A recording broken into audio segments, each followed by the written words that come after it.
Hello everyone, welcome to Grounded Roots Healing. I am still Jason.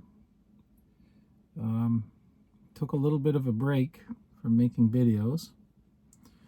I've been going through a spiritual purge for the last 2.5 weeks, and it's been a physical purging as well as an energetic purge, and it's been extremely difficult on the body and the mind, and I guess the soul as well. It's just been hard to do anything. No energy, no nothing. And just as of today, I've had a huge improvement in my, well, it started a few days ago. I started physically feeling a bit better, like digestive issues and stuff. But as of yesterday, I had energy today. Let's put it that way. So I got a lot accomplished today, and it kind of feels nice because it's been a pretty difficult run where everything in this 3D world has been building up and putting more pressure on, and I wasn't able to keep up with it. As fast as things were breaking, I wasn't able to fix them. And today I made some actual progress. And nothing broke, knock on wood, which I can't find any in this plastic car. But so why did I have this little breakthrough? Well, the universe plans everything, so it's just part of the movie. But you could say that it's because I healed enough and I removed enough of the low vibrational energy that I was holding on to. And I went to, well, I've continued on the shamanism learning train. I've done a few shamanic journeys, and I've also learned a bit more about it, and I've made a lot more conclusions. And I did a cacao ceremony, a full cacao ceremony again. This is our second one we've done, and they never disappoint. So I let go of a lot of things in this during and after the ceremony, and I made some more conclusions. So I'm not sure where I should go with this and what to say.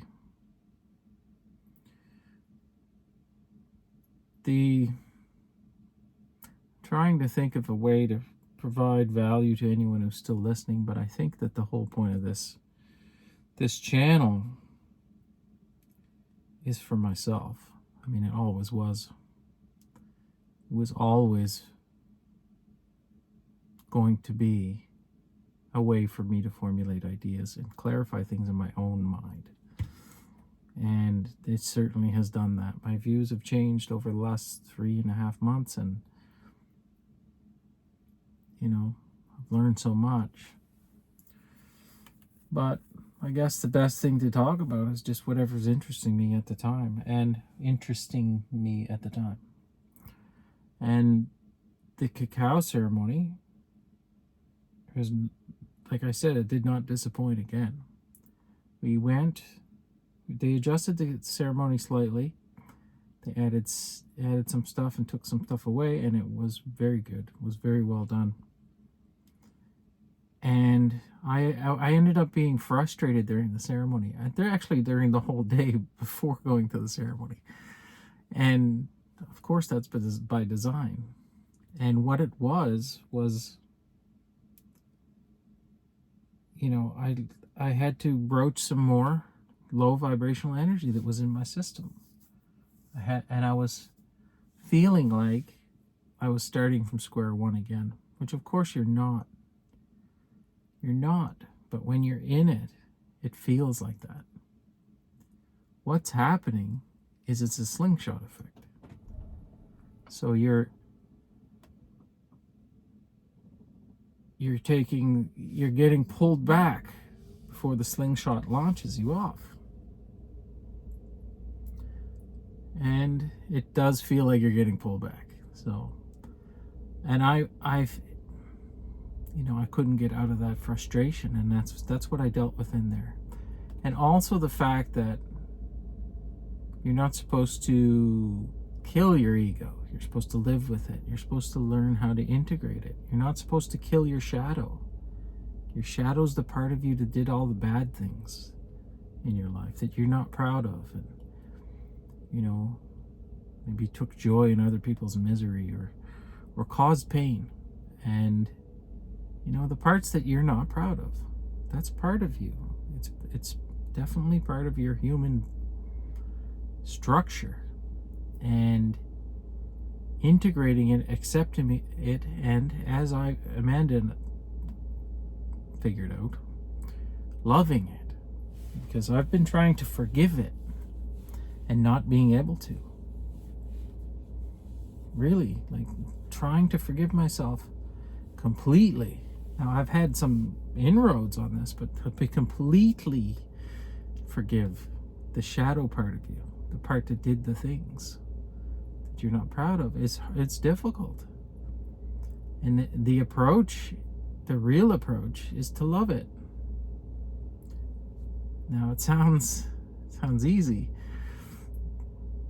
And it really is when you start to think about it the way Amanda thinks about it. So she said, when your child is having a tantrum and they're doing things that you're not happy with them to be doing, and they're causing real damage, and maybe they're hitting people, they're doing things that are just deplorable. You should see some of these little guys when they get going, these meltdowns in grocery stores and things. We've had every child does it, but you don't stop loving your child. You never do. So you approach this from love first. And it was brilliant, because if you start to think of your shadow as a child going through a temper tantrum, or your ego, then you love it. And if you love it, it's easy to forgive it. You don't hold a grudge against the little kid for doing that stuff. That would be ridiculous. You understand that the little kid is going through something, and you have the patience to wait for him to come to you or her. So that was huge, and that's why I feel better today. You make these conclusions, and then the universe gives you the next step. And like I said, it's all planned. This is all a dream. This is all a movie. It's a play. It's dance. It's not to be taken seriously. We're here for fun. This is my new opinion, and it is very freeing. Okay, so during the cacao ceremony, I believe it was Jillian.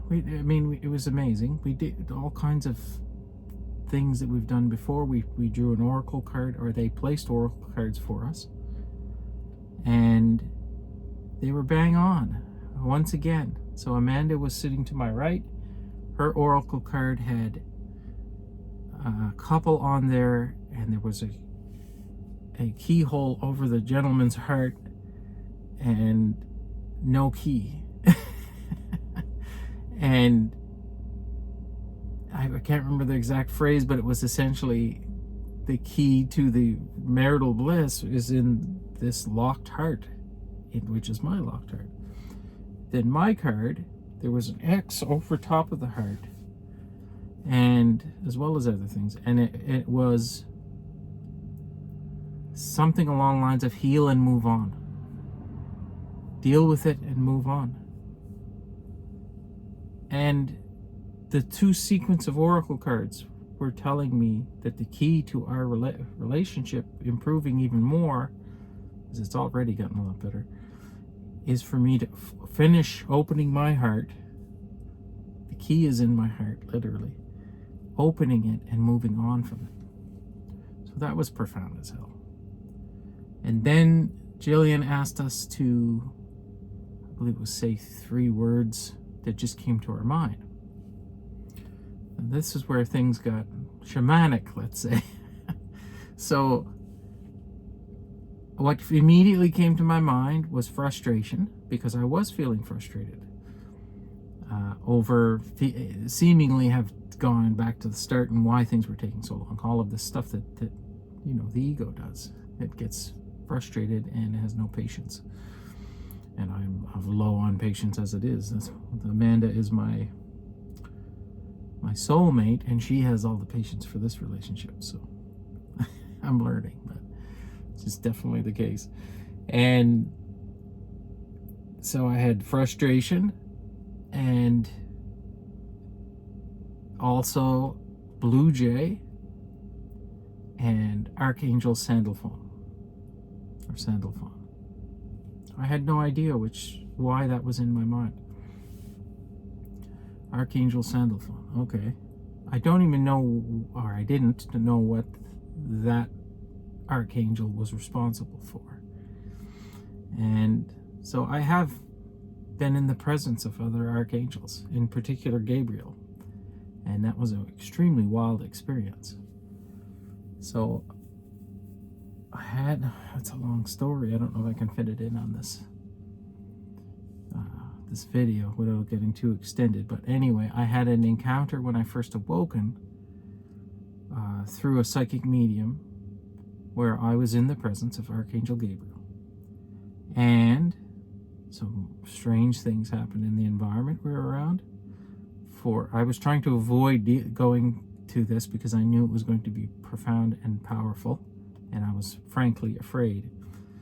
And I was trying to avoid doing this by, I think, cooking some food, and a Pyrex dish exploded in my hand.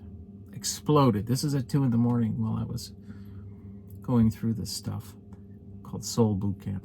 And nobody woke up. It sounded like a gunshot went off. And I cleaned all that up, and then I went and did the psychic medium thing.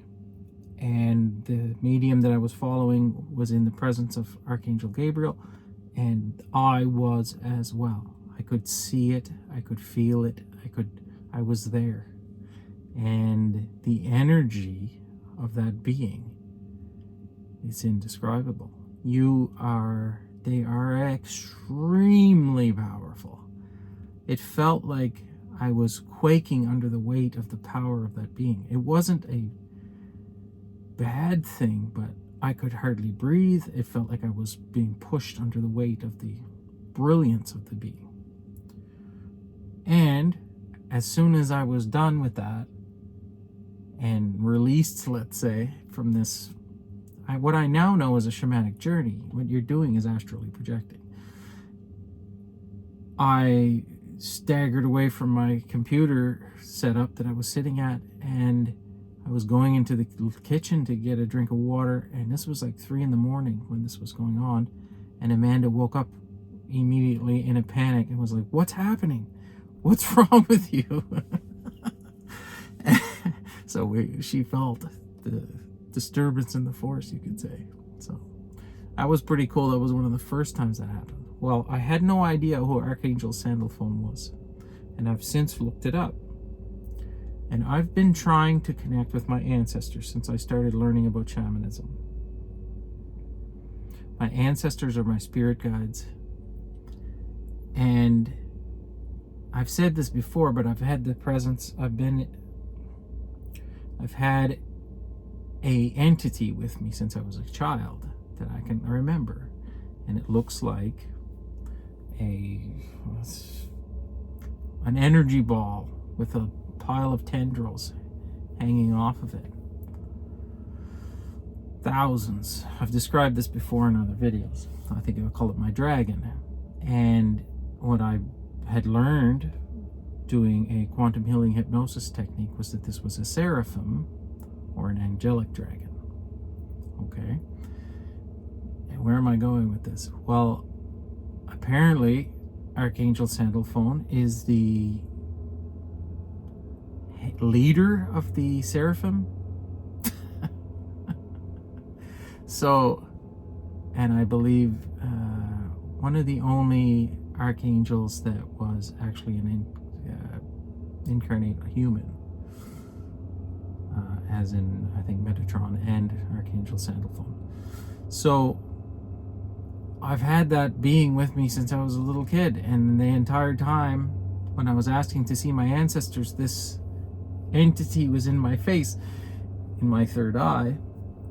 And normally it seems like, I don't know how to describe it, but it's farther away. So, and this time when I asked to do that while we were doing the cacao ceremony, it was right here. It was like taking up all of my internal vision, as if saying, look at me, I'm right here. You've been asking to see me the whole time, and this is me. So I believe that currently I'm being aided by Archangels Sandalphone, which was amazing. So that was this shamanism, and you can start to see how it's all intertwined in your life anyway. It's not separate in any way. It's not something you go do and then you're not a shaman, or you're not having these experiences. Whenever I meditate, I do stuff like this. I've had lucid dreaming, like I've described before. I've had different visions in my mind's eye, different experiences, stuff like meeting Archangel Gabriel. And I'm just starting to conclude now that this is all shamanism. This is all part of it. I've been doing it. I am it. I've had past lives that I can remember where I was a high priest. And I mean, this stuff, you either believe it or you don't, you know. And I personally, I don't care what you think anymore. Anyone. It doesn't matter. It's a dream for myself. So I was a high priest in Atlantis. Yes. I have a memory of it, and it was been with me since I was a little kid. I didn't know it was Atlantis, and I didn't know I was a high priest then, but I had a memory of walking on the outer wall of the city of Atlantis. And now this was a 3-ringed city in the middle of the Atlantic, and it had the outer stone wall with pillars. And I could see the arc of the wall was really long, and I was walking along it. And I was a man, and I had a toga type outfit, as is often depicted. And I knew that I was going to confront someone over something important. And what I do remember is there was no talking. So it was telepathic. And the sound of the shorebirds, the ocean birds, seagulls, was deafening. And the silence of no speaking was amazing. And that stuck with me, the ocean waves crashing as well. And some smells and things too as well. So I've had memories of this. I know I've been a shaman in many past lives. Many. Native North American for sure. And I know as well in the Altai Mountains. So this book came to me, and I do mean literally came to me one day when I was in a local town running an errand, and I had some time in between appointments, and I went to a dying strip mall in this small town, and this book was sitting on the table, and I immediately went to it, reached for it, bought it. I think it was $5. It's called Entering the Circle: Ancient Secrets of Siberian Wisdom Discovered by a Russian Psychiatrist, by Olga Karitidi. Now let me just read this to you. When the young Russian psychiatrist Olga set out on an impetuous journey into the snowbound Altai Mountains of Siberia, she never dreamed that her experience would shatter and rebuild her view of reality. Among the wintry villages in the pine forests of Siberia, guided by mysterious native sages, Olga unearthed the wellspring of the world's mystical traditions, discovered deep secrets of healing and magic, and encountered revolutionary teachings about the true nature of the human soul. Entering the Circle, as this book is called, shares her thrilling adventure and her stunning discoveries. Wow. I picked this up, I took it home, and I didn't stop reading it until it was done. And this is shamanism. These are the people where the word shaman comes from. They use a different description in here. It's a very good book. It was handed to me. This is your spirit guides and your ancestors and the universe putting what you need in your hands when you need it. And you're just supposed to go along for the ride and enjoy it. So, I think I'm going to reread that book again because it's been probably 8 months since I read it, and I do remember it quite well, but there's an awful lot of real wisdom in there as far as anything is real. So I think that's where I'll leave it for today. May do another video after this, we'll see. So, as I always say, I hope this video finds you well. I love you all, and we'll see you tomorrow.